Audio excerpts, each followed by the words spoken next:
В името на Панацея и името на Бог, който вземам за свидетел.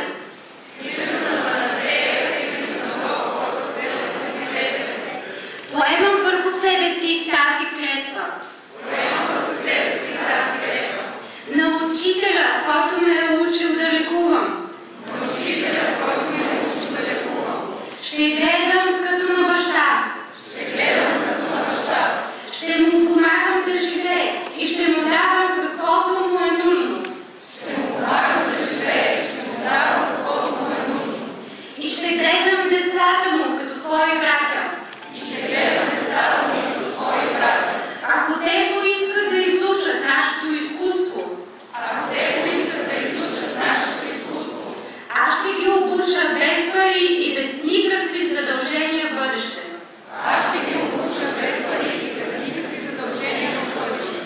Ще ги уча на принципите на медицината.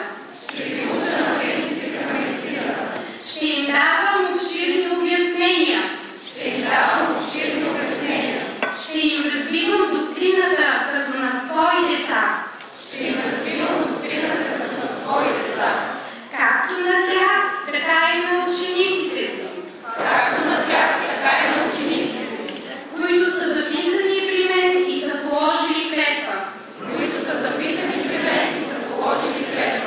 Аз ще препоръчвам на болните подходящ режим според познанията си.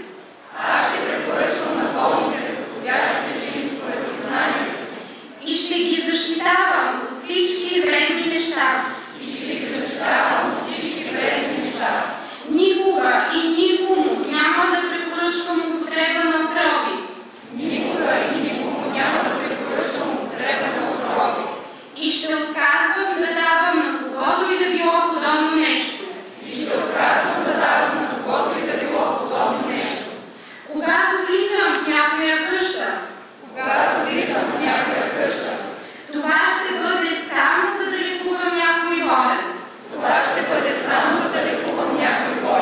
Като се предпазвам от всякаква волна неправда. И най-вече от всякакви сластолюбия към жените и мъжете, били те свободни или роби.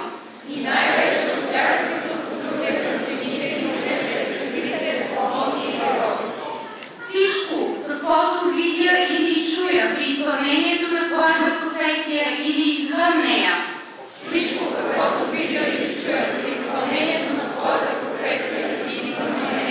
И което не бива да се разправя. Аз ще го пазя в тайна и ще го смятам за нещо свещено. Ще запазя живота си чист и свещен, както и моето изкуство.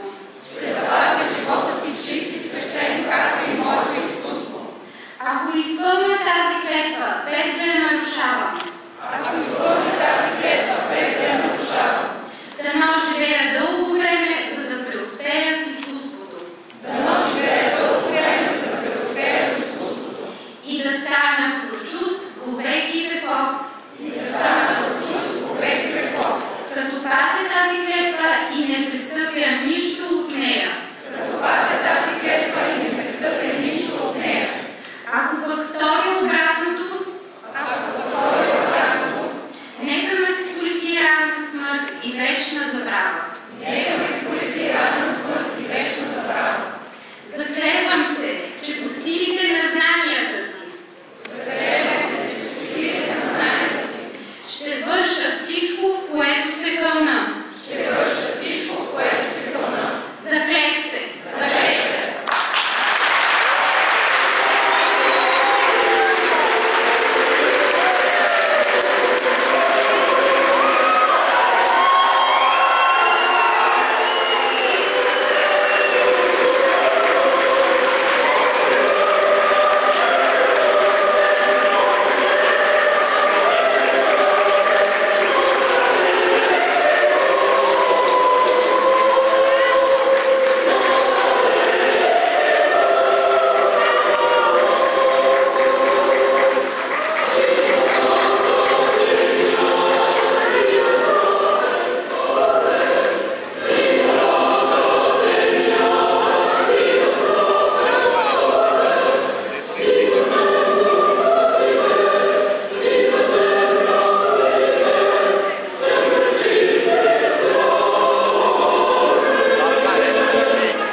е към своя край.